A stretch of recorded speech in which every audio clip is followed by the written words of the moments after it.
नारायणं नमस्कृत्य नरं चैव नरोत्तमं देवीं सरस्वतीं व्यासं ततो जयमुदीरयेत्। नष्टप्रायेष्वभद्रेषु नित्यं भागवत सेवया भगवत्युत्तमश्लोके भक्तिर्भवति नैष्ठिकी। Before reciting the Srimad Bhagavatam, which is the very means of conquest, one should offer respectful obeisances unto the personality of Godhead Narayana, unto Naranarayan Rishi, the supermost human being, unto Mother Saraswati, the goddess of learning, and unto Srila Vyasadeva, the author. By regular attendance in the classes on Bhagavatam, and by rendering of service to the pure devotee, all that is troublesome to the heart is almost completely destroyed, and loving service unto the personality of Godhead, who is praised with transcendental songs, is established as an irrevocable fact. Srimad Bhagavatam 5:16-26 through 5:17-1. So I will just read it and we will not repeat.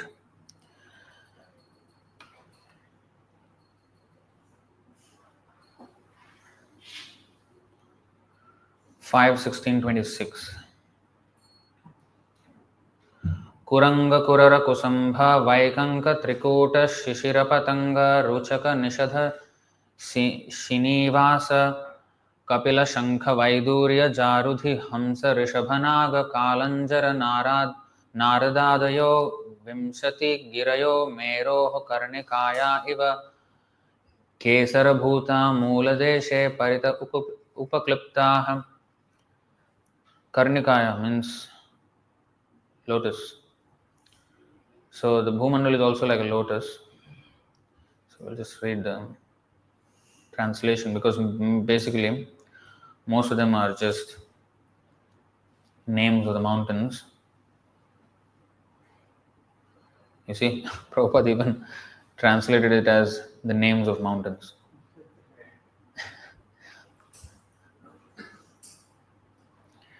Translation by Divine Grace A.C. Bhaktivedanta Swami Srila Prabhupada Ki Jai. There are other mountains beautifully arranged around the foot of Mount Meru, like the filaments around the whorl of a lotus flower. Their names are Kuranga, Kurara, Kusumbha, Vaikanka, Trikuta, Shishira, Patanga, Ruchaka, Nishadha, Shinivasa, Kapila, Shankha, Vaidurya, Jarudhi, Hamsa, Rishabha, Naga, Kalanjara and Narada.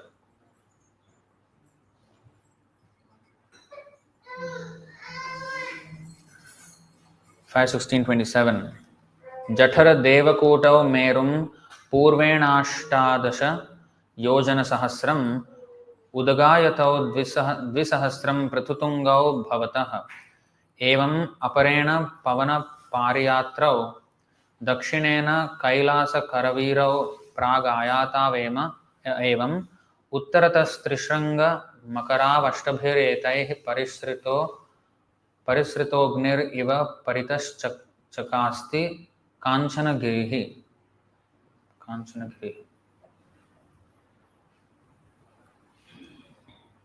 On the eastern side of Sumeru mountain are two mountains named Jathara and Devakuta, which extend to the north and south for 18,000 yojanas or 144,000 miles. Similarly, on the western side of Sumeru are two mountains named Pavana and Pariyatra, which also extend north and south for the same distance. On the southern side of Sumeru are two mountains named Kailasa and Karavira, which extend east and west for 18,000 yojanas. And on the northern side of Sumeru, extending for the same distance east and west, are two mountains named Trishranga and Makara. The width and height of all these mountains is 2,000 yojanas or 16,000 miles. Sumeru, a mountain of solid gold shining as brilliantly as fire, is surrounded by these 8 mountains. We will actually explain elaborately after we read all the verses. 5:16-28. Meror murdhani bhagavata atmayoner madhyata upakliptam purim yuta ayuta yojana sahasrim samachaturasram shatakaumbhim vadanti. In the middle of the summit of Meru is the township of Lord Brahma. Each of its 4 sides is calculated to extend for 10 million yojanas.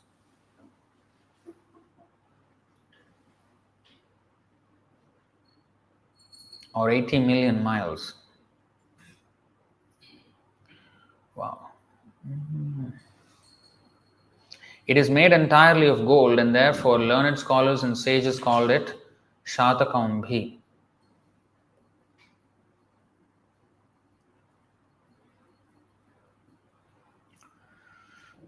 What I'm thinking here is Mount Meru. How wide is it? 100,000 yojanas? Is it not? Is 100,000 yojanas high, of which 20,000 are underground, 80,000 are above the ground. So it's 80,000 yojanas high, and I think just as wide.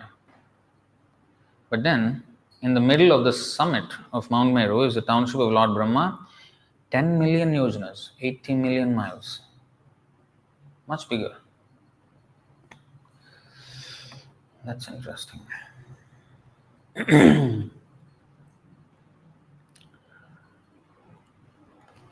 5:16-29. Tam anuparito lokapalanam ashtanam yathadisham yatharupam turiyamanena puroshtav upakliptaha. What is this upaklipta? Situated.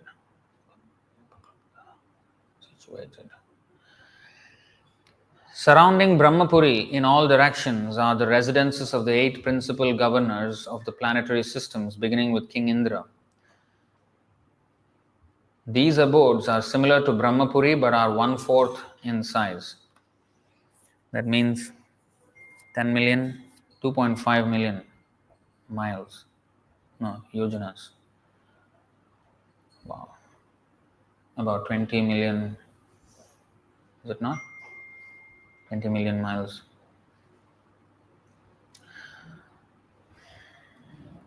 It's quite difficult to understand the measurements.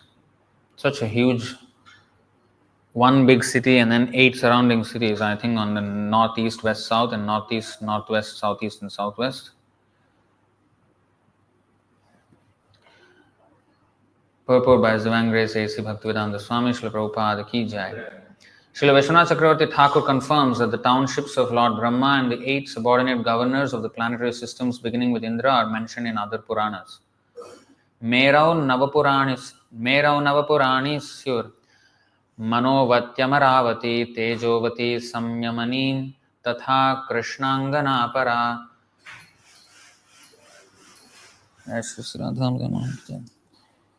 Shraddhavati Gandhavati Tatha Chanya Mahodaya Yashovati Cha Brahmendra Bahyadinam Yathakramam.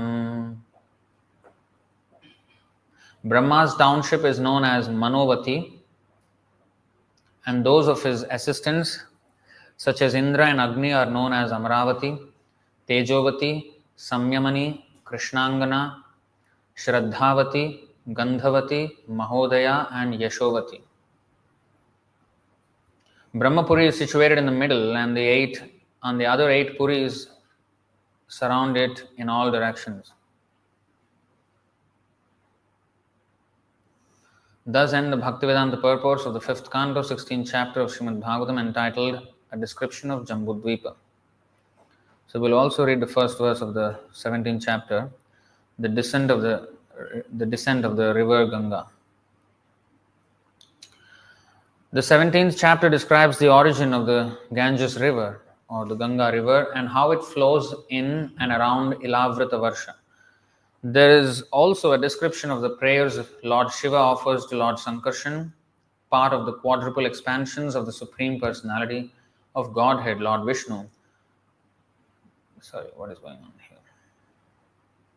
There is also a description of the prayers Lord Shiva offers to Lord Sankarshan, part of the quadruple expansion of the Supreme Personality of Godhead, Lord Vishnu. Once approached Bali Maharaj while the king was. I think something is off. I think who once approached Bali Maharaj while the king was performing a sacrifice, because the sentence doesn't flow. The Lord appeared before him as Trivikrama or Vamana and begged alms from the king in the form of 3 steps of land. With 2 steps, Lord Vamana covered all 3 planetary systems and pierced the covering of the universe with the toes of his left foot. A few drops of water from the causal ocean leaked through this hole and fell on the head of Lord Shiva, where they remained for 1,000 millenniums. These drops of water are the sacred Ganges river. It first flows onto the heavenly planets, which are located on the soles of Lord Vishnu's feet. The Ganges river is known by many names, such as the Bhagirathi and the Jannavi. It purifies Dhruvaloka and the planets of the 7 sages, because both Dhruva and the sages have no other desire than to serve the Lord's lotus feet. The Ganges river, emanating from the lotus feet of the Lord, inundates the heavenly planets, especially the moon. Interesting. And then flows through Brahmapuri atop Mount Meru. See?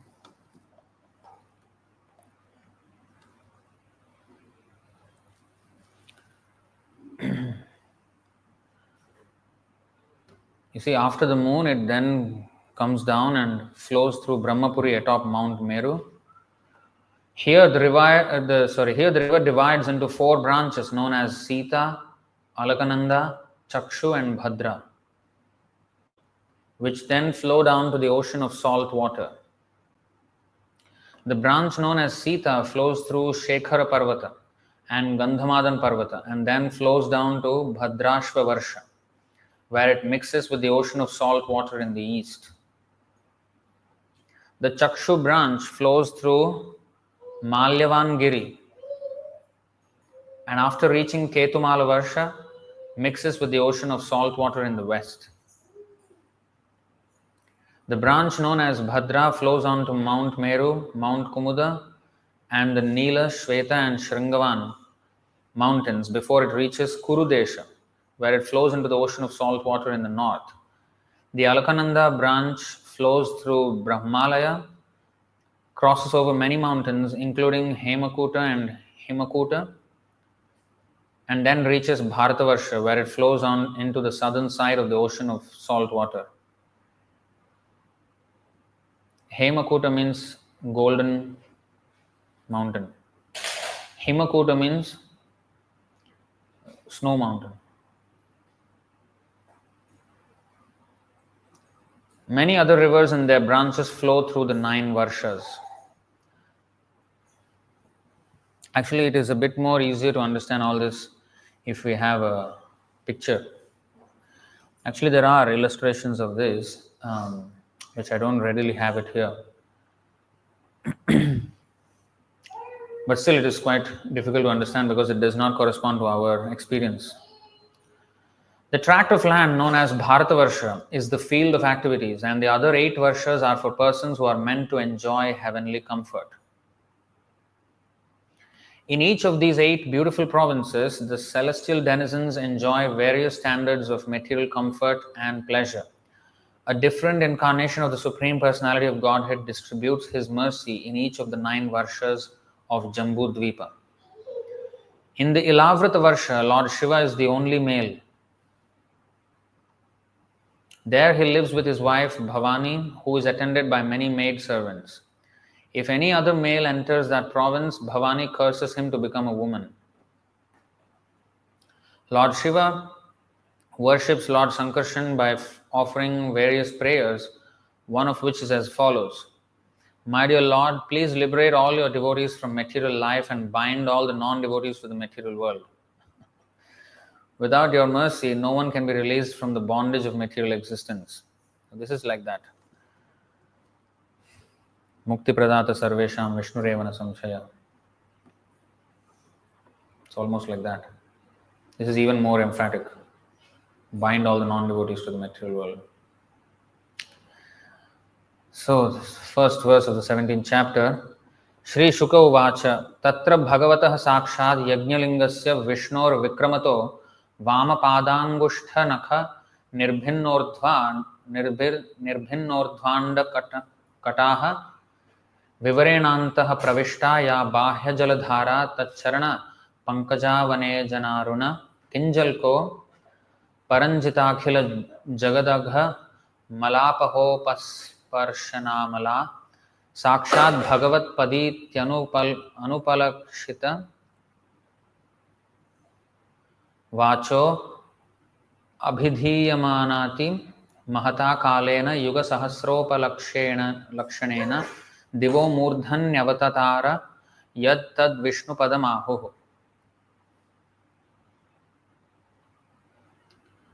Translation and purport by His Divine Grace A.C. Bhaktivedanta Swami Srila Prabhupada Ki Jai. Translation. Shukadeva Goswami said, My dear king, Lord Vishnu, the enjoyer of all sacrifices, appeared as Vamanadev in the sacrificial arena of Bali Maharaj. Then he extended his left foot to the end of the universe and pierced a hole in its covering with the nail of his big toe. Through the hole, the pure water of the causal ocean entered this universe as the Ganges river or the Gaṅgā river. Having washed the lotus feet of the Lord, which are covered with reddish powder, the water of the Gaṅgā acquired a very beautiful pink color. Every living being can immediately purify his mind of material contamination by touching the transcendental water of the Gaṅgā, yet its waters remain ever pure. Because the Gaṅgā directly touches the lotus feet of the Lord before descending within this universe, she is known as Vishnupadi. Later she received other names like Janvi and Bhagirathi. After 1000 millenniums, the water of the Gaṅgā descended on Dhruvaloka, the topmost planet in this universe. 1000 millennium means 4.32 billion years. Therefore, all learned sages and scholars proclaim Dhruvaloka to be Vishnupada, situated on Lord Vishnu's lotus feet. Purport. In this verse, Shukadeva Goswami describes the glories of the Ganges river or Gaṅgā. The water of the Gaṅgā is called Patita Pavani, the deliverer of all sinful living beings. It is a proven fact that a person who regularly bathes in the Gaṅgā is purified both externally and internally. Externally, his body becomes immune to all kinds of disease, and internally, he gradually develops a devotional attitude toward the Supreme Personality of Godhead. Throughout India, many thousands of people live on the banks of the Gaṅgā, and by regularly bathing in her waters, they are undoubtedly being purified both spiritually and materially. Many sages, including Shankaracharya, have composed prayers in praise of the Gaṅgā, and the land of India itself has become glorious because such rivers as the Gaṅgā, Yamuna, Godavari, Kaveri, Krishna, and Narmada flow there. Anyone living on the land adjacent to these rivers is naturally advanced in spiritual consciousness. Srila Madhvacharya says, Varahe vama padam tu tadanyeshu tu dakshinam padam kalpeshu bhagavan ujjahara trivikramaha. Standing on his right foot and extending his left to the edge of the universe, Lord Vamana became known as Trivikrama, the incarnation who performed 3 heroic deeds. What are the 3? One, he annexed Bali Maharaj. One, he brought down the Gaṅgā. What is the other one?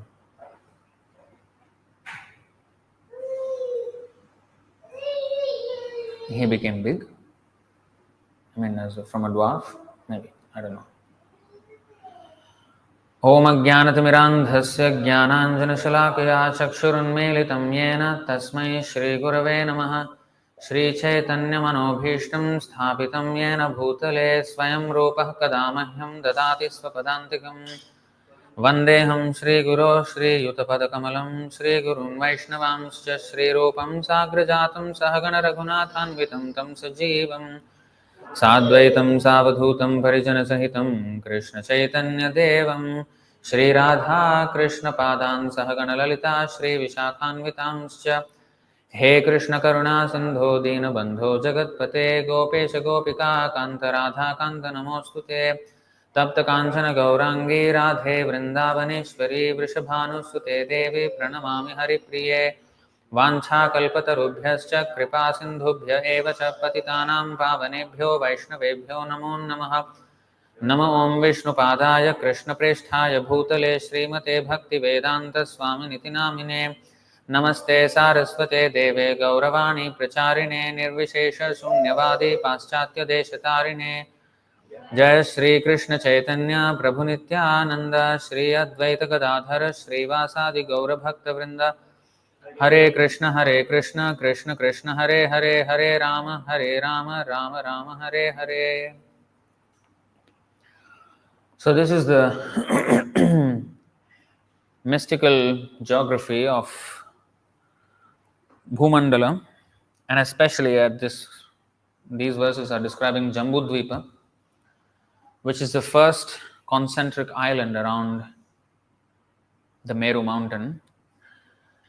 The Meru mountain and the surrounding mountain ranges here mentioned are not visible to our naked eye, and the entire structure of the flat earth,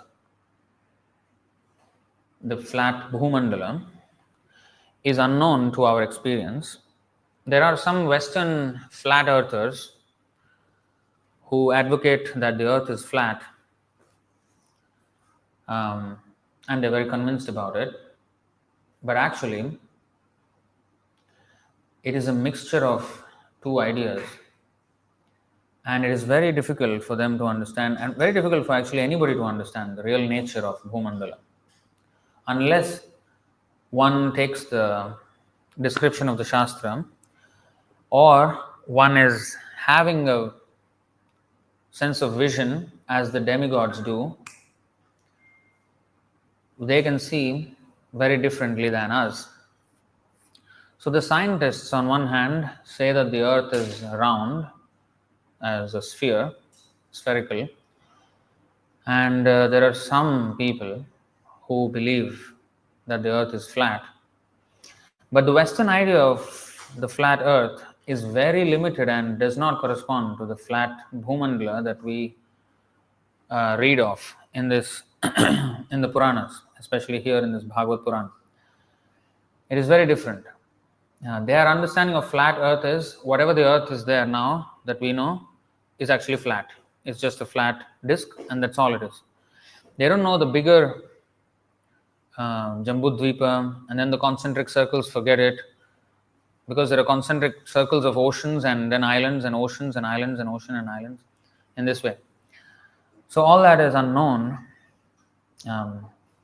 And this earth itself, the known earth as we know it today, is spherical for our vision, and Surya Siddhanta also describes the earth as spherical.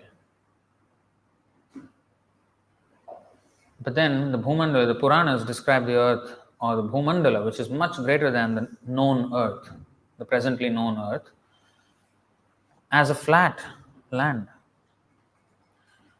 Now, this dichotomy of different explanations of the same thing is possible, is not entirely impossible. There was one comment. Actually, I did not read that comment. It's a very long comment, apparently. One person made on one of my lectures or one of my videos. And then he referred to that comment in another video. I read that comment. He said, "Oh, you're spreading pseudoscience. You're talking about this, Earth and the universe in a very different way from modern science." And I have given a very detailed explanation in that other video. As a comment, you go and read that. You're spreading pseudoscience with, these descriptions. I did not respond. I did not have the time to respond. And if I ever want to respond, I would not probably do it in the comment section because that will be lost in the comment section. It has to be done as a video. But I myself need to kind of have a better grasp of the Puranic descriptions and the Siddhantic descriptions of the cosmology.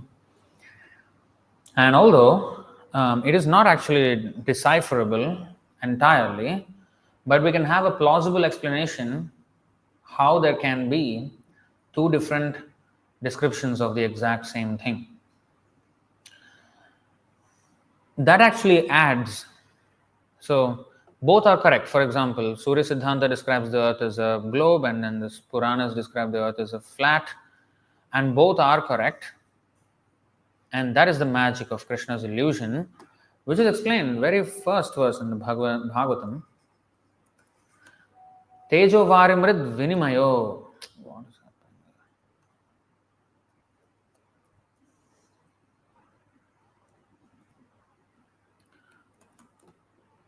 So Tejo varimrid vinimayo yatra trisargom risha.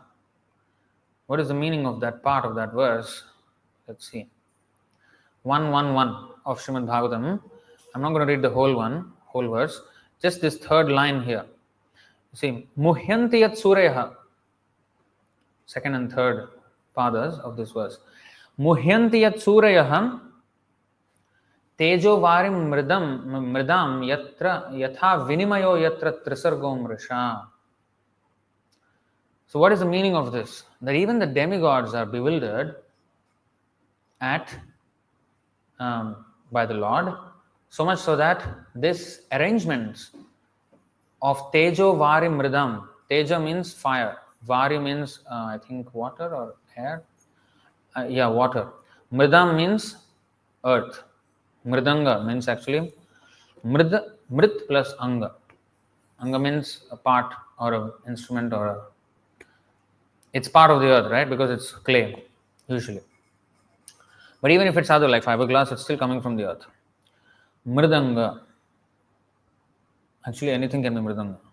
All our bodies are earthly bodies, but everything has its name when it has a form and its particular purpose.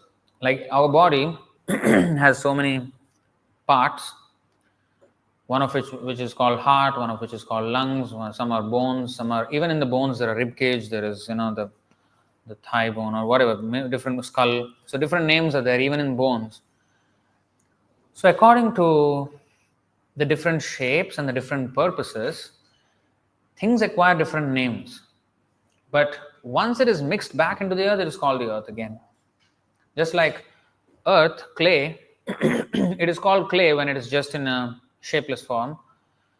And then when it acquires a shape of a pot, we call it a pot. And when it is differently shaped, we call it a brick.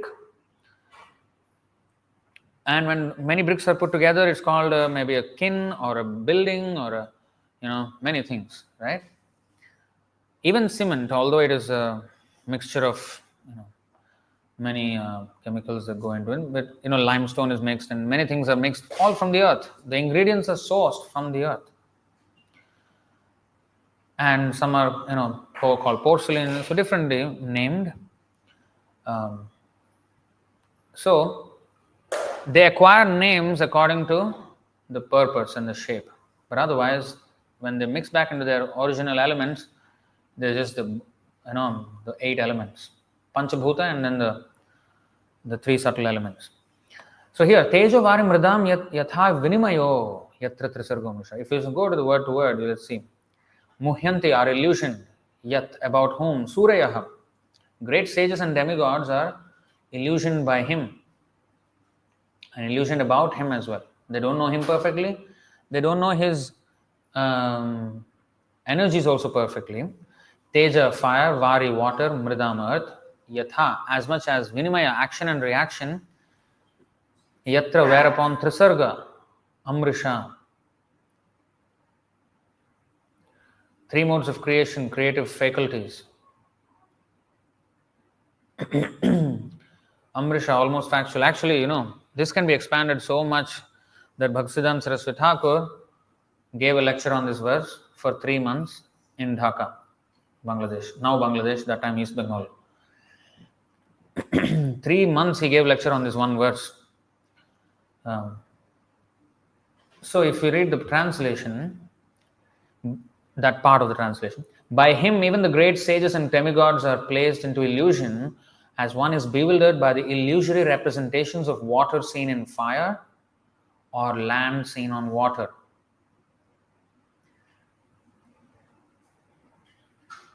Although only because of him do the material universes temporarily manifested by the reactions of the three modes of nature appear factual, although they are unreal. Now, we know the illusion of water in fire, right? When there is fire, then there is, like a watery appearance on top of the fire. Or if the road is very hot, we can see it's like water. So that's a mirage. And sometimes it actually appears as a water body on the land, in the desert sometimes. And our illusion and our thirst for that water, increases that illusion even more. And then there is this other thing. How many of you have actually experienced this? Land seen on water. You experienced. You experienced? Where? Huh? That is water seen on land. I'm talking about land seen on water. What? Yeah. Huh? What? Huh?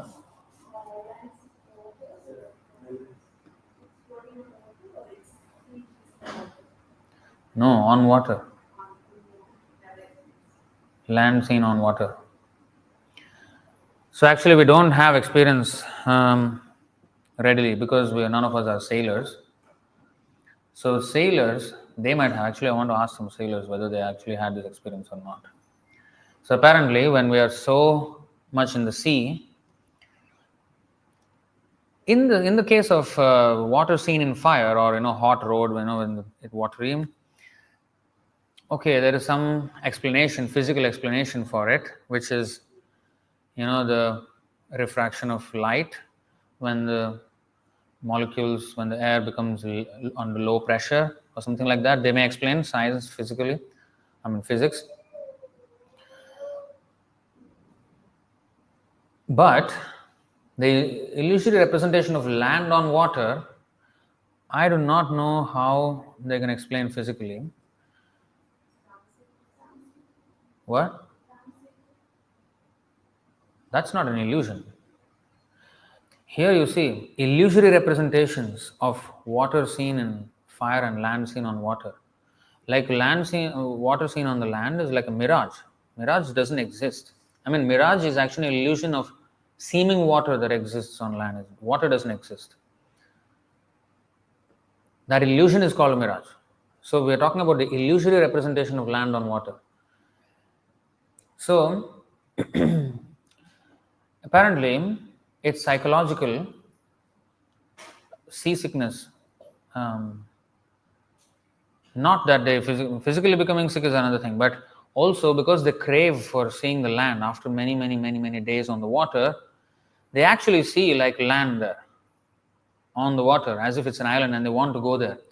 Just like the animals see a mirage and then they want to go there to drink the water. I don't know if mirage is purely physical or there is also a psychological element to it. I think there must be, because the thirst also kind of causes that seeming presence of water. And then the thirst or the eagerness to see land may also cause the seeming presence of land on water.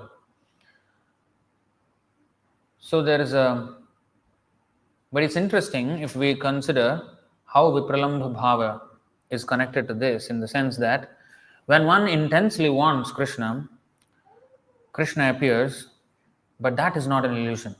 That's not a mirage of Krishna, but it's actually Krishna. But I think a kind of similar thing happens in an illusory way in the material world when one wants something. Even when one passes away, a very person who's very dear to us passes away. Sometimes we may feel the presence of that person doing this or doing that because we've meditated so much on that person, we almost feel the person is there.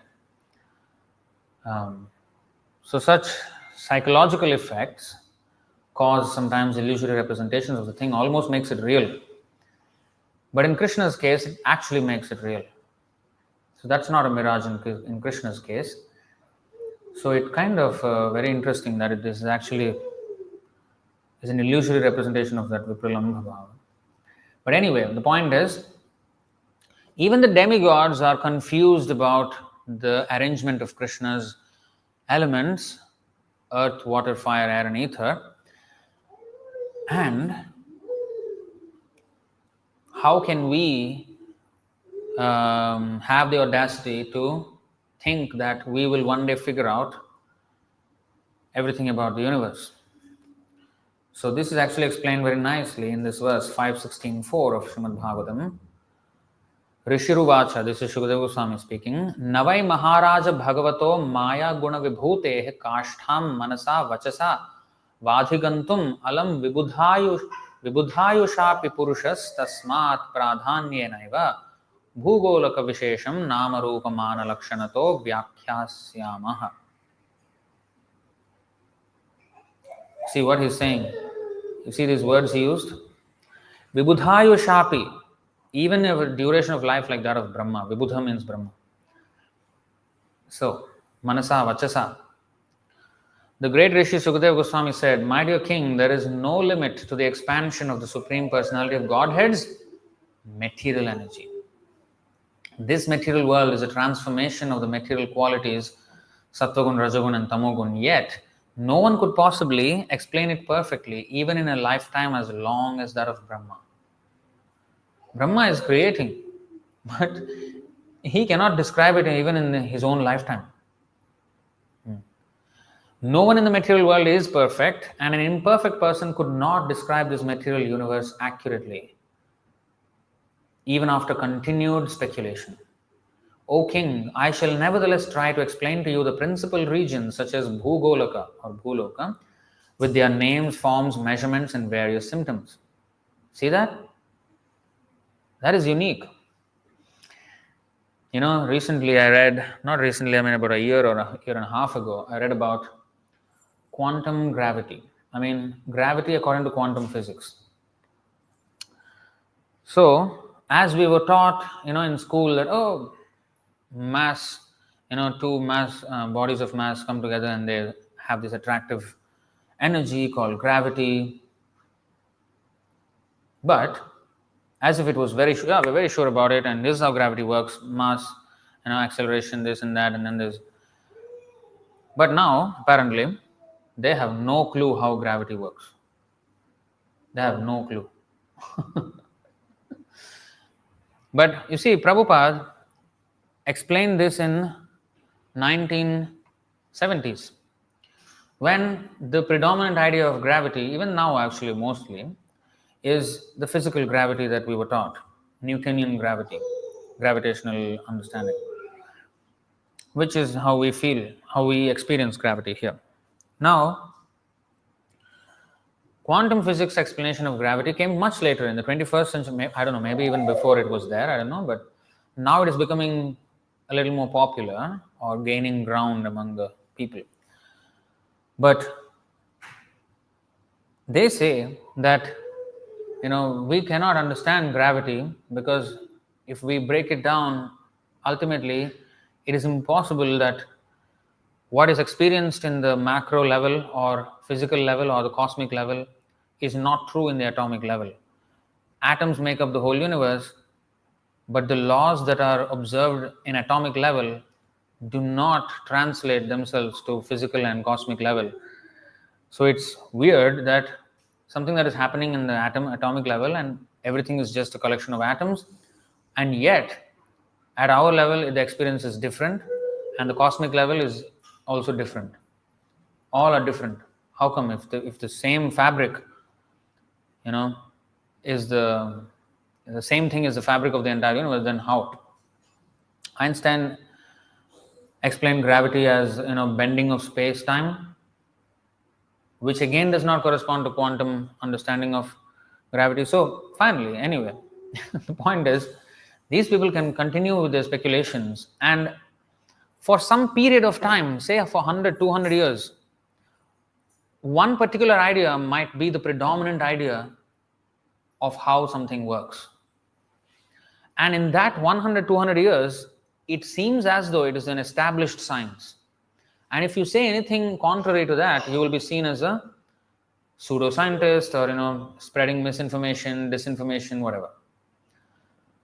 So we should not be carried away by the trends of time, what is currently trendy in the understanding of science or psychology or politics or anything. Any viewpoints that may come and become prominent for a certain period of time, we should not be too much attached to that at all. We should not be attached to that at all. We should understand, like for example, even politically, economically, now the predominant idea is that capitalism is the way. Like America is now, trying to show that capitalism is the perfect way of civilization, where personal profits or that innate greed in humans or anybody, especially in humans, can be channeled in a so-called positive way, where I want to make enjoy so much, I want to earn more money, but in the process of earning that money, instead of looting people, I make some product or service so that others can subscribe to that or purchase that and solve their problems while I satisfy my greed of becoming rich. In this way, we can all help each other solve problems and at the same time satisfy our greed. And that's why capitalism is perfect. There was this video where a person explains this capitalism by showing a pencil. So he says, how did this pencil come to be? How much does it cost? Maybe sometime less than $1 or dollar or something. But if I have to make a pencil alone, I have to cut wood, I have to source the lead, I have to put it inside, I have to make all the shape and everything. It takes ages, but I can have it for maybe less than $1, some cents. How is that possible? He said, not one person cannot make this pencil. Lead is sourced from somewhere, some mine, whatever, and then carbon, and then wood is chopped by someone else, and then they're all sourced by transport system is there, and which is run on petrol, which is then the road works, the rails, the aeroplanes, and all these ships, and all these come into being, and then assembled in a factory, which is again made by construction workers and machines. There are machine operators, and then there is this whole assembly line, and then finally you have this product, and then marketing of the product, transport, packaging. You need the departmental stores or the stationery shops for you to actually conveniently get them. You can't go to the forest to get them for the pencil. So all these things are working together to bring you that pencil. So this is nothing but capitalism at its finest, which is working to solve our problems and give us convenience. So it sounds logical. But if we see our Vedic civilization, this is not actually the, rubric of civilization or the foundation of civilization.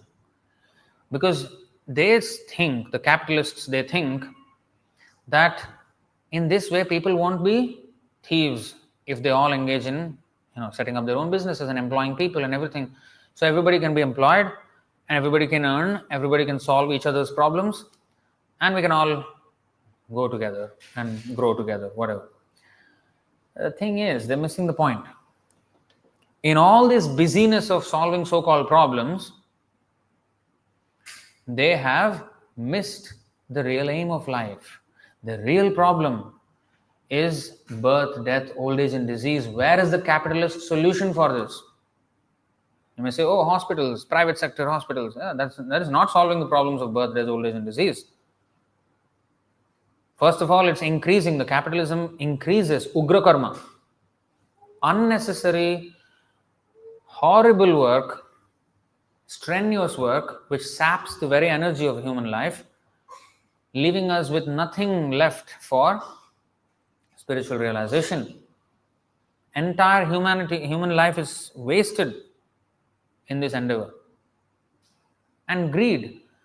By satisfying greed, it's not that we will actually come to a point where, okay, now my greed is satisfied. Okay, enough. It will never stop. It's like fire on, adding fuel to the fire. When you add fuel to the fire, the fire will become bigger and it will request or demand actually more fuel. No, now I'm a bigger fire. I need more fuel to sustain. And when you give that fuel, it will become even bigger and it will demand even more fuel. It will never end. The thing is to completely, trividham narakasyedam dvaram nashanam atmanah. And when we judge everything on basis of economic development, when economic development becomes the yardstick of advancement, just as we know now, you see, all the countries, they are, classified as first class, second, what is that? What is it? Developed countries, developing countries, underdeveloped countries, classified, right? How they were classified? Based on economic GDP, gross domestic product, the economy. How much money the country makes, and per capita income. These are the reference points for an advanced or less advanced civilization or country. And even personally, like I always gave this example of, airplane tickets. There is a first class, business class, and economy class. Actually, it's really first class, second class, and third class. But when you say second class, people won't like it, so give it a nice name, business class, and give the third class people some name, good name, economy class, so that actually you're economical. Oh, and yes, I'm judiciously spending my money. Make you feel nice, but actually for the airlines, you're a third class customer. But they don't want to say it, so just give a good name. So everybody is just first class, second class, all according to money. All according to money. So if that becomes the foundation of judging whether something is advanced or not, the problem is we will commit heinous sins in the name of economic development. Apparently, recently there was a car crash. I did not verify this information, but a devotee told me, he found it on social media. So in Singapore, there was an accident in which a car, crashed into sideways and then overturned and then immediately was on fire, burnt to the crisp. And the person immediately died. And as he was dying, he was screaming in pain, but nobody could do anything because he was just being burnt alive. Horrible situation, right? Then turns out that the person was a business owner. It was a sports car, rich man. Business owner, what is his business? Export and import of all kinds of meat. Now those animals are being cooked alive or sometimes, dead. So what happened here to that person? Karma.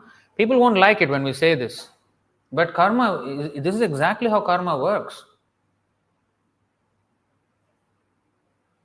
So people do not know, oh, he had an accident because he was speeding. Yes. Immediate cause, yes. He was speeding. But then, what impelled him to speed up like that? Maybe not all the time he would speed. Maybe many times he sped, but did not lose control. But now he did. So, and that's not the end actually. That's just the beginning. We think that's the end, he died. But that's just the beginning. None hellish life will be there. Roasted alive, barbecue, boiling in oil, everything all will happen. Grilled and everything. What is barbecue? Pierce the, skew, and then put it on fire, right? That's what will happen. Alive, pierced. Lance will be pierced through him, and then he will be roasted on fire. So many things will happen. This is hell. So, it's this is that first class? Just because I have money or have you see, even countries, they don't punish meat or something like this. They don't punish. It's just an industry for them. It's just an industry because capitalism is the rubric for civilization. So this is very, very wrong. First of all, they have created a lot of artificial necessities. Artificial necessities means things actually we don't need.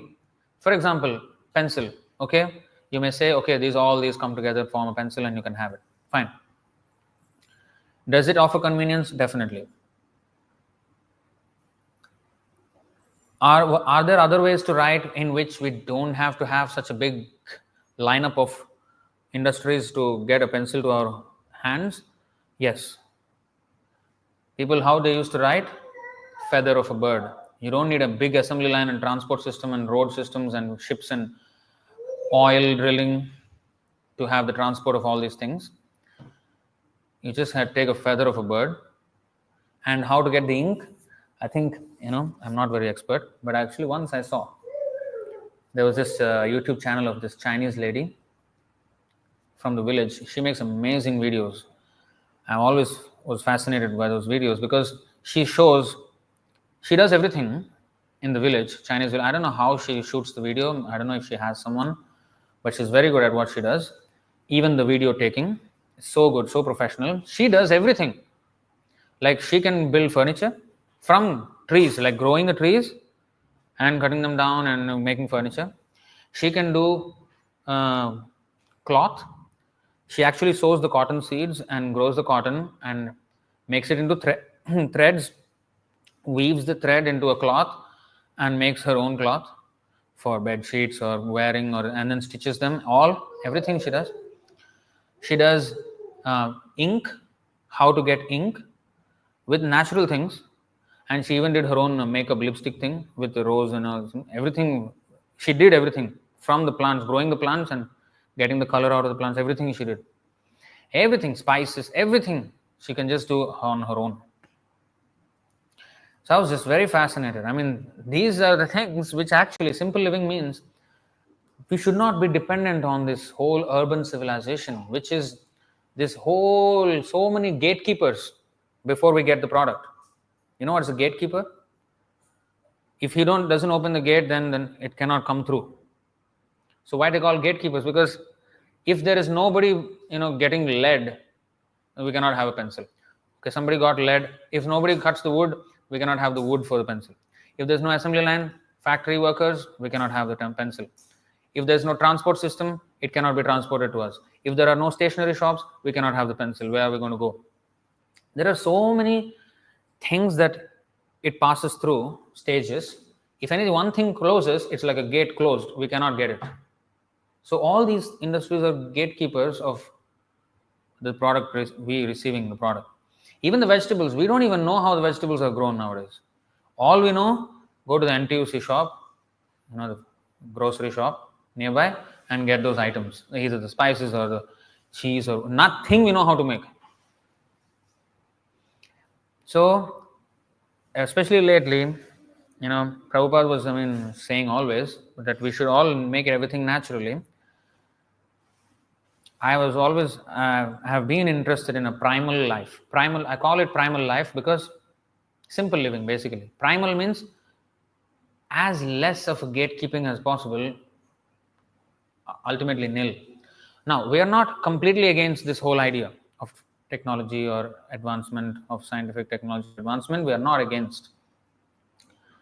If it is there by the result of capitalism, so be it, we will use it. Why not? Because ultimately it's Krishna's property. But we should not overcomplicate our life. They are overcomplicating their life anyway. So we will do, what is that? Ajagar vritti.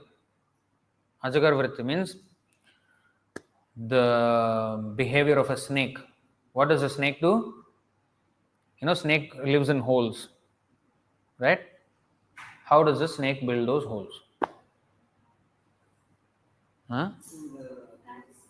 How does a snake make those holes? The snake pit. Yeah. Yes. And snake or the mice they make. Yes. So this snake goes inside, eats the mouse, and then lives in that hole. Snake does not build the hole. Let the mouse build the hole, and then eat the mouse and stay in the hole. So the hard work is done by the mouse. He will just enjoy. Now we will use the same principle, but for Krishna. In the snake's case, it is for sense gratification, the sense gratification of the snake, for its food and for its dwelling. But for us, we will use the same thing for Krishna. Let them work hard, do all the technology, whatever. Like we are using all these devices, computer, the live stream, internet. Do we know how it works? No, I don't know. Little bit maybe here and there, but the real thing may not know. But can we use it? Yeah, we can use it. We will use it. Let them do all the hard work, figure it out, write the code and everything, whatever. We will just use it in Krishna's service. Otherwise, we should also know that we should not depend on that thing. Like if that is not there, I cannot live. That is a dangerous situation to be in. We should not be dependent. It's like this. The bird is on the branch of a tree. If something happens to the branch and the branch falls down, nothing will happen to the bird because the bird can fly away. It depends. The bird depends on its own wings, not on the branch of the tree. But if I stand on the branch of a tree, if something happens to the branch, I will also fall down with the branch. So I can use it. I can rely on it, but not depend on it entirely. Only for service. This is called Yukta Vairagya, where we are not, it is not a necessity, but if it is there, we will use it in Krishna's service. But when it is used for my sense gratification, then I depend on it. Like, can we have a Bhagavatam class without the live streaming? For sure. Will we use live streaming for Bhagavatam class? For sure. I mean, if it is there, why not? If it is not there, fine. We will still go on. So we should not depend on it. But when our sense gratification depends on something, then we become reliant, and then we will think that it is a necessity. Otherwise, I cannot live. Like smartphones were not existent before, but now it's like all people cannot breathe without them. It's an artificial thing because it's for my sense gratification. Now, of course, when our services are built on top of these systems, to exist in this urban civilization, we might have to depend on these things. We will depend on electricity, we will depend on these internet and all these things to do our service. But if these are not there, our service can still go on. And similarly, our even sustenance should be able to go on.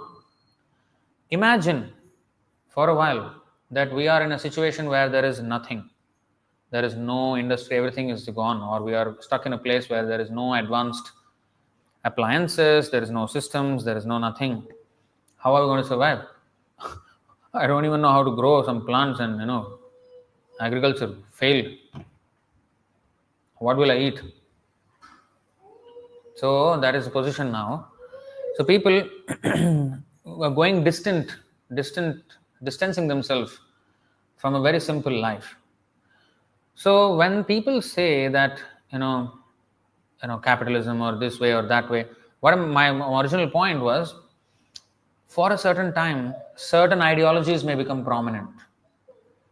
That does not mean we should subscribe to that ideology. We should remain always with the eternal, not just ideology, fact that the only thing that will really work is Krishna consciousness. But you know what happens when we are bombarded with so much propaganda of certain ideology? We will feel sometimes inadequate to explain ourselves, our Krishna consciousness viewpoint, in order to combat that ideology. And if we, so for example, science, how the baby develops in the womb of a mother, for example, if it was 1800s, and if we say that, 10th day, first month, second month, third month, these things are happening, we will probably look like a fool to the scientist, to the biologist. Come on, how do you know? You know, maybe if somebody died and they actually open up, oh, there's a baby there, this size, maybe. But I'm just giving an example. Or something else, that science has not yet figured out. If the Shastras say like this, and if we repeat the Shastras, and it just, we will look like, come on, that's not verified. How can you say that is, how can you be so sure? So we'll look like a fool, maybe spreading even pseudoscience. Okay, for example, classic example, planes weren't there at the time. Oh, the Wright brothers invented the aeroplane and, planes started flying. So if in the 1700 and 1800, we talk about Vimanas in our Shastra, oh, come on, this is completely, stupid. Some Harry Potter kind of fairy tale.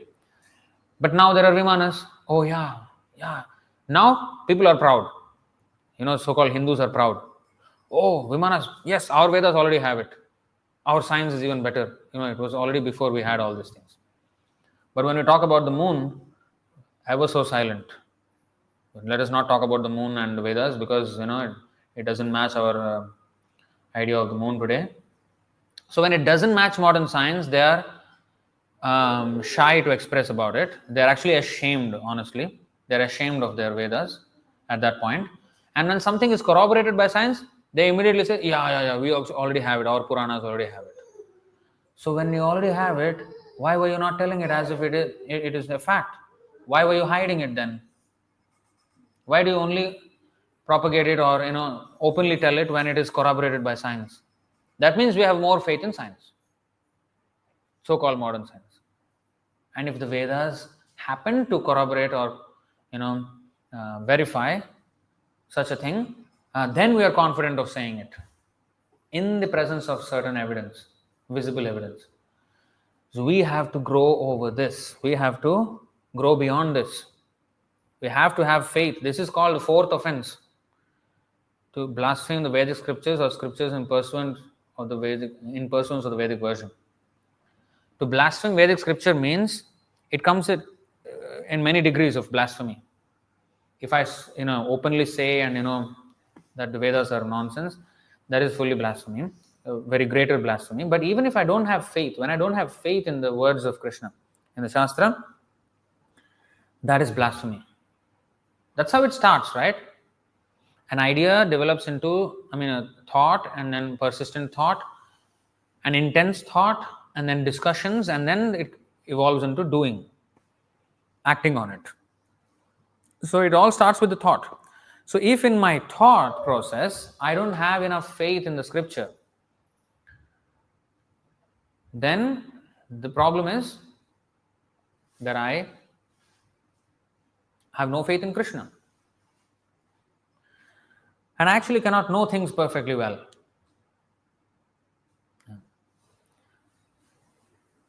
That's why Prabhupada said in the letter that we just read in that Prabhupada Shikshamrita before the class, that we don't depend on archaeological evidence for our Krishna consciousness. If some bones weren't visible, that doesn't, we won't immediately discount all our knowledge. Oh, bones are not visible. Never mind, we'll discard all the scriptures. No, we won't. We should always understand that we don't depend on such evidence. We depend on the Shastra, which is the primary evidence. And it hinges on our faith that God is there. God is the creator. And this faith is not blind. This is informed faith. Because otherwise, how can everything has order? How can everything have order and pattern and laws? When we say law of gravity or law of quantum physics or law of this, law of that, who put the law in place? Why is there no credit there? We have to give credit where it's due. If the law is there and I don't acknowledge the presence of a lawmaker, am I not foolish? So that's where the thinking process must change. And that's the thing in Krishna consciousness. We immediately accept Krishna first. And everything explains, we accept. Whether it is corroborating or not with our experience. So anyway, so here very enigmatic geography is described, which we don't have a ready experience of at all. The rivers of the flowing from the the Gaṅgā flowing from the edge of the universe to fall onto Dhruvaloka took 1,000, what is that? 1,000 millenniums. That means one whole day of Brahma it took, right? I hope that's what it means. So it's 4.32 billion years just for the Gaṅgā to drop onto Dhruvaloka. Onto the head of Lord Shiva and then Dhruvaloka. Because if it directly fell, then that force of Gaṅgā would be so much that the whole universe will be like a pressure jet. It can cut through the whole universe and then cut it into half. So forceful. Imagine, if in a ship, if you go into the bottom of the ship as it is going on the water, if there is a hole in the ship, how the water gushes in. The Titanic movie is there. The water gushing in is like unstoppable force. Or you see the dam. The dam, when they open the dam, the water coming out of the dam, tremendous force. We put our hand will be blown off. You can see the power, of the force of water. Imagine this whole universe is contained space, just like the ship. Inside is a hollow, and then outside is the causal ocean, not just the Pacific Ocean which gushes into the ship, causal ocean. And if there is a fissure in the universal, if there is a gap in the universe, the covering of the universe, and the water gushing from the causal ocean, which is vast, trillions and trillions and trillions of universes are just floating on it, as if they are just like, bubbles. That vast of an ocean, and the pressure, just imagine the Gaṅgā coming in with that pressure into the ocean and into the universe. It will just completely dissolve the universe. Dissolve it. So Lord Shiva held it on his head for 1,000 millennia. So only he could take the force of the Gaṅgā. And then from his, Gaṅgā Taranga Ramani, what is that? Jatakalapam. Gaṅgā Taranga Ramaniya Jatakalapam. Yeah. This is Varanasi Purapatim Bhaja Vishwanatham. Vishwanathashtakam. First verse of the Vishwanathashtakam. Gaṅgā Taranga Ramaniya Jatakalapam. So it, usually, they show some fountain coming out from his head. Actually, it's not fountain. Not that some water system is there, some fountain is coming out from his head full of water. No. It's actually the Gaṅgā falling on his head and then bouncing off and then coming down to the lower planetary systems. And even the description of Gaṅgā. This is not according to our vision. Now, when we say Gangotri is the starting of the Gaṅgā, they say.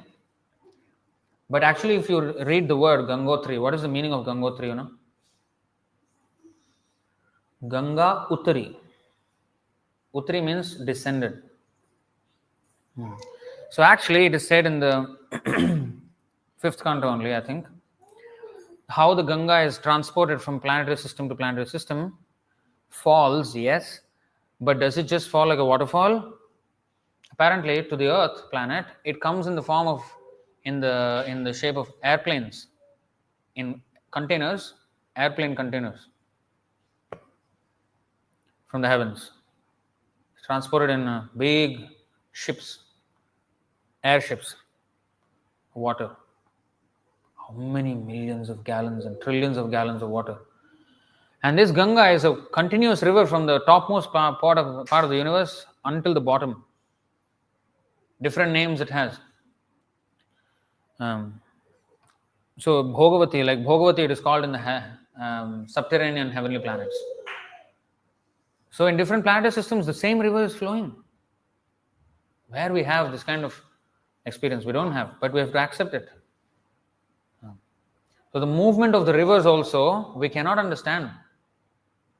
We cannot understand how this river is moving through all these planetary systems. Now here it is said that the Gaṅgā comes onto the top of the Meru mountain and then goes in 4 different directions and then goes on and falls into the neighboring mountain ranges, and all of them have different names.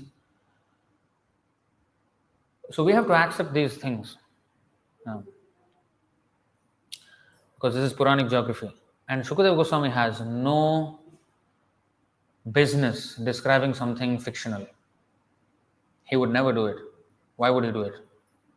If there is no river, such no direction, east this mountains, west this mountain, north, south, and then this name of the river in the east, west, north, south, why will he have all these details? Why will he make up all these details just like that for no reason?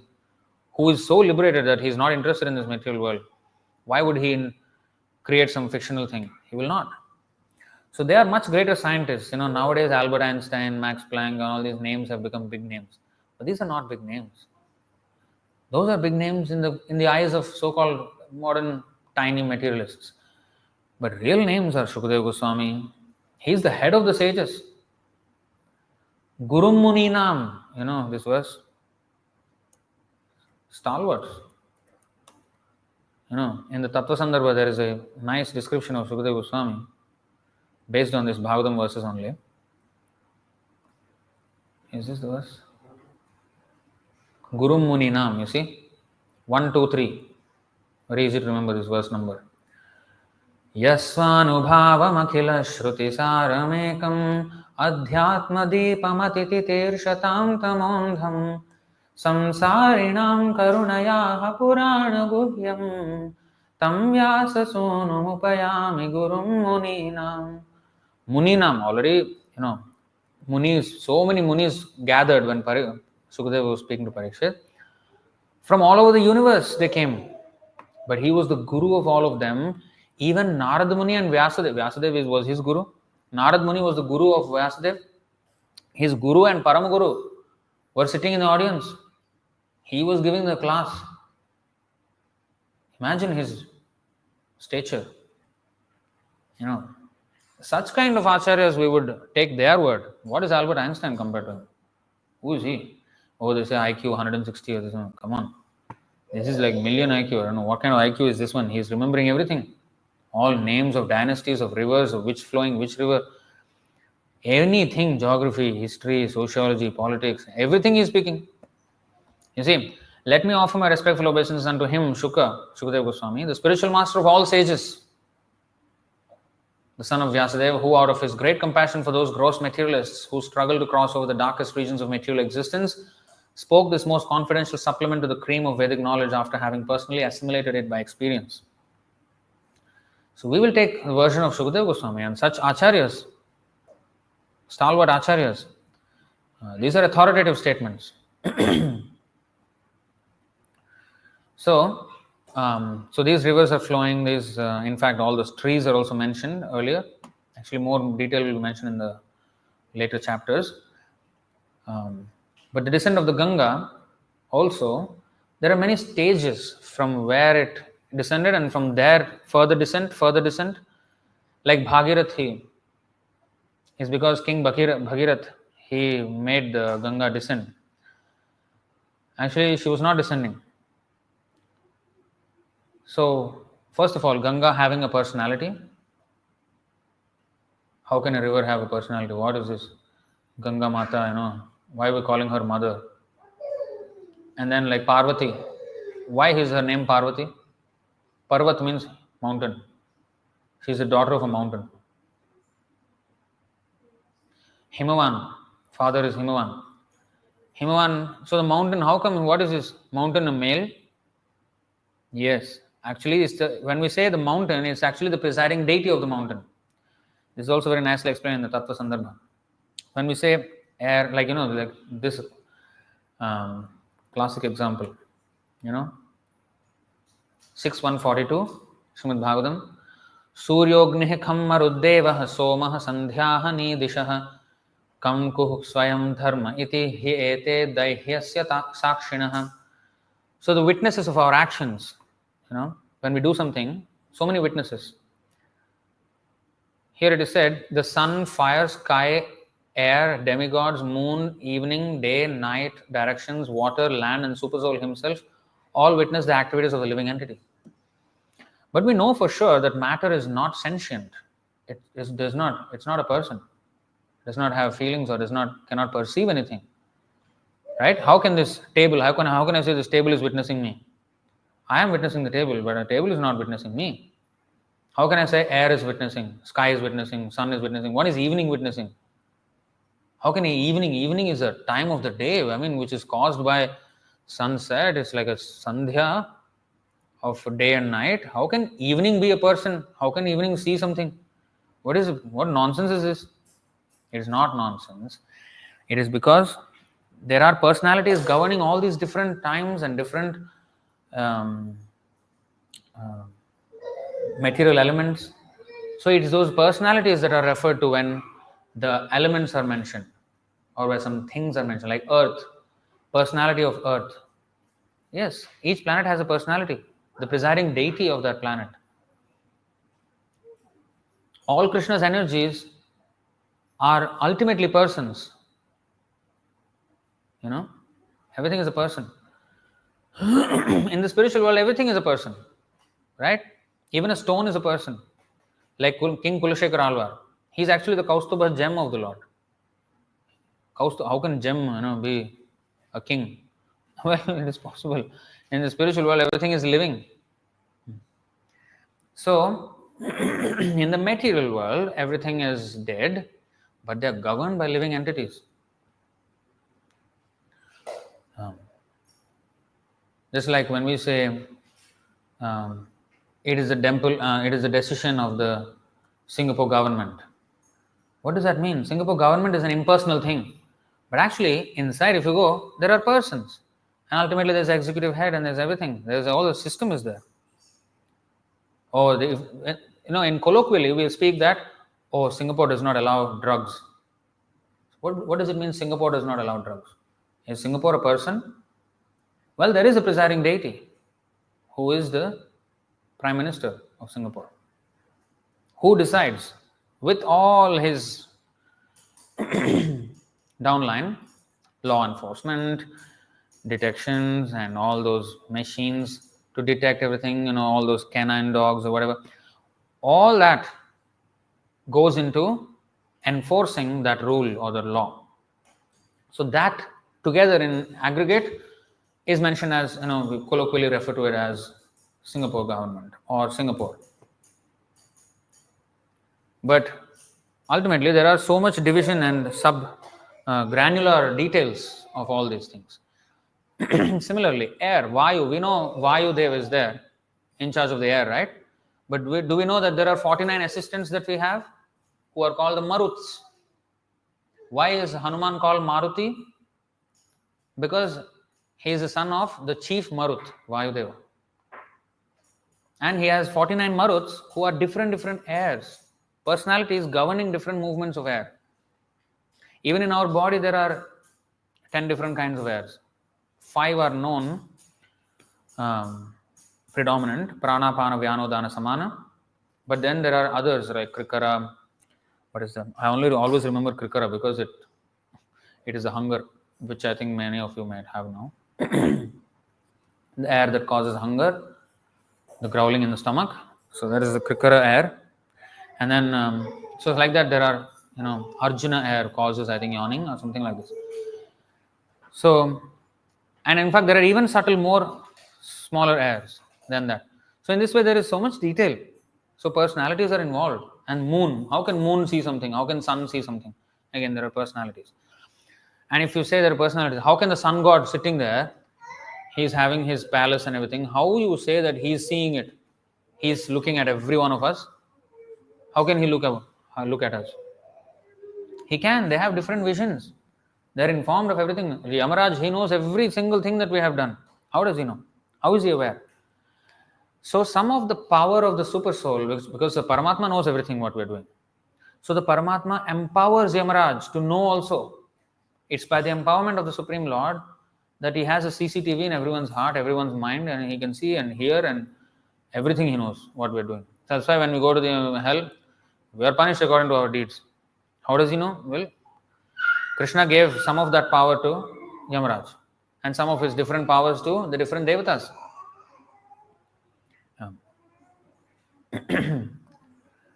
Like for example, if there is a policy, if there is a law that is enacted by the state that if you get drugs into the country, then you will be punished. Then you are controlling people by this law. They are not bringing drugs. Are you forcing their hand, throwing the drugs outside the border? No. Just by the law, you are governed. You are kind of nudging the population by putting in place policies and laws, enforcement of law. So we're nudging. So this is called shasan. Shasan means to govern, to control. So similarly, there is a whole control system where everything is very minutely controlled, micromanaged almost. Actually, not almost, literally micromanaged. And macromanaged. Everything is managed by the Supreme Lord. Everything. And some, he gives some powers of management to the demigods. So in this way, things are happening in this universe, in the material world. So by this kind of study of the material world, in conjunction with the Lord, in relation with the Lord, that is actually fruitful geographical study, fruitful historical study, fruitful study of civics, policy, economy, all the subjects that the universities study or teach. We actually do that in relation with Krishna, and that actually becomes wholesome and becomes very conclusive. Whereas in the university, what is put on a pedestal, what is worshipped in the university and in science? The sense of curiosity. Be always curious, be always student for your entire life.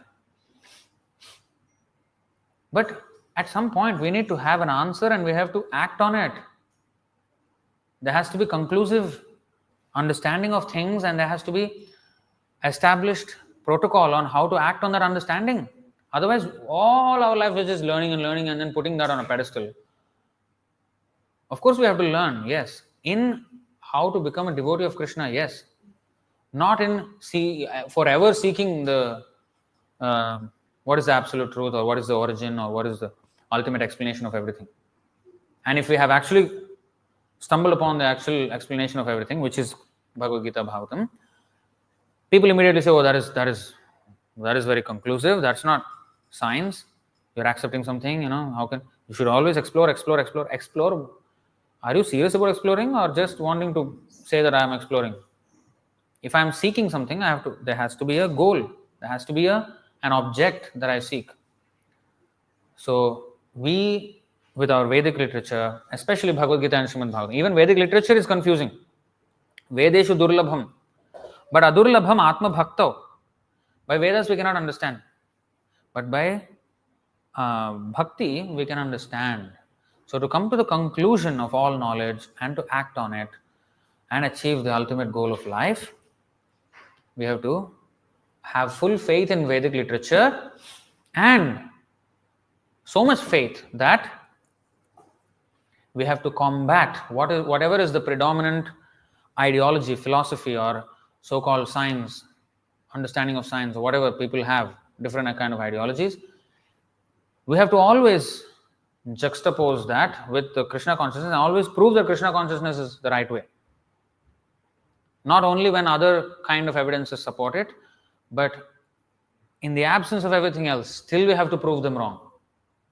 On the strength of Vedic literature, that we have to develop. It's not just for defeating them, but actually it is to strengthen our own conviction and shake away that long-standing faith that we have cultivated since our childhood, actually since many millions of years, but especially in this childhood, in this life, We have gone through a certain education system, certain ideologies we have been fed, and we are stuck with those. We have to shake those off and replace it with Krishna consciousness. To do that, we have to fight. It looks like an external fight. Oh, we want to challenge the scientists. You know what we're actually challenging? The conditioning that we already have. That is what we're really challenging. If the scientists take up this knowledge and change and become devotees, that's good for them. But if they don't, it's still good for me. It's still good for me. Because I will have a much more firm understanding that Krishna consciousness is the right way. Unless I have that solid understanding, I cannot go back to Krishna. No way. If I think that Krishna consciousness is nice, but you know what? Honestly, what they say is more practical. Huh? A way of life or whatever it is. After all, that is also having some kind of, there is some merit to their kind of thinking. No, there is no merit. Then why do you use the technology? Yes, we will still use Ajagar Vritti, like a snake. We will use their thing against them. Like, in judo, in martial arts, if the other person is powerful, strong, you are weak, you will use his own strength to. If he is coming and punching, you just turn and push him with the same force that he is coming with. Instead of going head on, you make him fall with his own force. So that's what we are doing. We will use their own thing against them with Krishna consciousness. So that's what we have to become strong in. This is very dynamic, because we are having to have we should have solid faith in our own scripture. At the same time, we should not be rigid enough to reject whatever is actually possible to be used in Krishna's service, even though it is not. Like you see how Prabhupada in the other letter that we read, he used Einstein's quote, although Einstein is not, so nothing compared to acharyas like Ramanujacharya or Bhaktisiddhanta Saraswati Thakur or anybody else. But he used him because he is considered as a Mahajan for them. For the scientists, Einstein is a Mahajan. So quote him. At least he had some conception of God, not like today some physicists are there who don't believe in God. He had some, and he expressed it in his words, and Prabhupada used that to promote God consciousness. See? So we will not be rigid saying that everything is not usable in Krishna, everything is Maya. No, then we are in Maya. Because we should understand that everything belongs to Krishna and we should use it in Krishna service.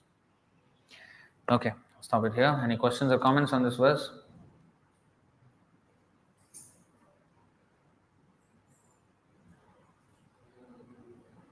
No question?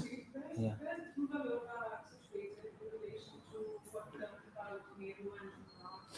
Right above Meru. Right above Meru. Vertically above. So these residences of Brahma, Indra and all this are on the Meru mountain. So these are not their original lokas. They are like holiday homes, like houses people have on the islands, something like this. So it's that kind of sporting arenas for these demigods, but they have their own planets as well. But they also have a station on Mount Meru. Satellite stations.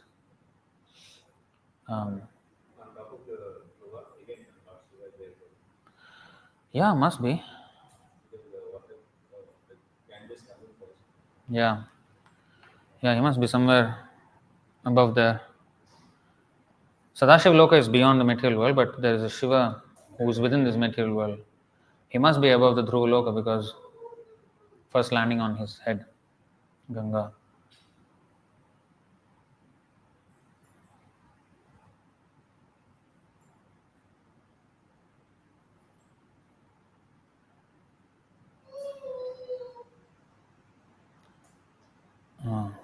Somebody is saying 5:16:25 has not been covered yet. Well, it is about how the people enjoy in the different varshas of the Jambudvipa, heavenly enjoyment. Krishna conscious means constantly associating. So it's an interesting quote. 42969 purport. Krishna consciousness, or is it the verse itself? I don't know. 42969.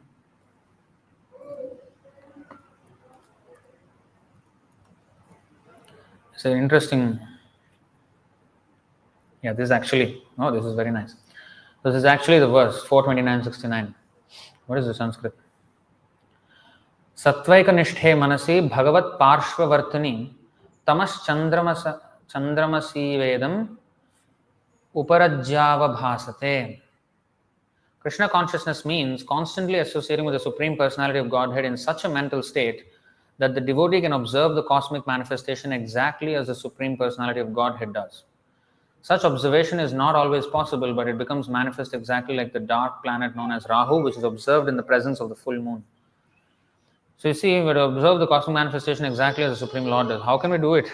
By just accepting His words, accepting His version. That's how we will see exactly as He does, and we should combat our misconceptions of different perception of the same thing by having vigorous faith and actually challenging our own previously set viewpoints, challenging them, because it's difficult to do that. So externally it appears like we're challenging the scientists or challenging this philosophy, that philosophy. What we are really challenging is our own misgivings about this philosophy. And actually I wanted to show that verse 11:13 or 11. तत्रैकस्थं जगत्कृत्स्नं प्रविभक्तम् अनेकधा अपश्यत् देवदेवस्य शरीरे पाण्डवस्तदा. So this is the universal form of the Lord Arjuna was observing. It is said at that time Arjuna could see in the universal form of the Lord the unlimited expansions of the universe situated in one place, although divided into many, many thousands. It's a very, very interesting verse because 5:16.4 says that the material world cannot really be experienced or explained even in the lifetime of Brahma. Arjuna could see unlimited expansions of the universe, anekatha. That means the same universe is expanded in different ways, differently visible to different classes of living entities. And a very possible explanation of why Siddhantic cosmic situation, cosmology, is different from Puranic cosmology. When I say Siddhantic cosmology, is the Surya Siddhanta. When I say Puranic, is Bhagavatam and other Puranas. So why there is a dichotomy between these two is because Surya Siddhanta was actually spoken by Surya Dev, Surya Bhagavan, to Maya Danav, who is the architect of the demons. So Maya Danav, so Surya told Maya Danav in a way that he could perceive. So Maya Danav, being a resident of the lower planetary system, he sees the universe differently than Surya does, or the demigods do, which is the version that is mentioned in the Puranas. Whereas the lower creatures, they observe differently, which is why for us, moon, it's a devoid of life, devoid of water, air. But here we just saw that the Gaṅgā is also on the moon. So they are seeing something which we cannot see. So unlimited expansions of the universe means he is seeing every single version that every single living entity would see the universe in their perspective. In one place, situated in one place. What kind of a instrument you must have? I mean, telescope, they are trying to see some, but what if Krishna gave you the vision? That's why he said you need divine eyes. 11:8, he said, to see this whole thing in one place.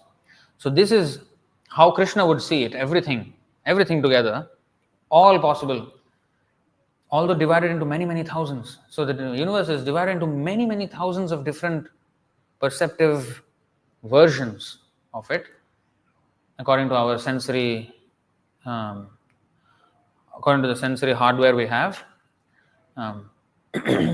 Just like I gave the example before, a thumb drive is like a chip. It's like a green in color. You see, if I say there are many videos, there are many games, or there whatever, you see it. What are you talking about? There's nothing there. It's just some soldered wires onto a plastic chip. But if you have the necessary hardware, which is the computer and everything, then you can actually see the videos, photos, whatever that is inside. So you need different hardware. So different senses, if we have, we can perceive different layers of it. So the video is actually existing in the thumb drive. I cannot say it is not existing, but if you actually rip it apart, you will not find any video in it, and yet it is inside. So here itself we can find such examples. Why not in the entire universe? Much more sophisticated versions of these kind of different. It is a subtle. What we see the video on the screen is a subtle thing that is existing, founded upon a gross item. So similarly, moon as we see it, maybe is what we are seeing is like the animal who will look at a green chip. Oh, come on, what is there? Nothing there. But in a subtle way, there is much more expansion that is possible. So in this way, there are many different ways, perceptions, angles of perception, slices of reality that are there. So, yeah. It's a very nice verse, 429:69. It's a very beautiful verse. The moon is the first one to inundate by the moon. Moon actually the first one inundated by the Gaṅgā. That means moon is actually situated on the head of the Lord Shiva. Because Was that said moon is the first here?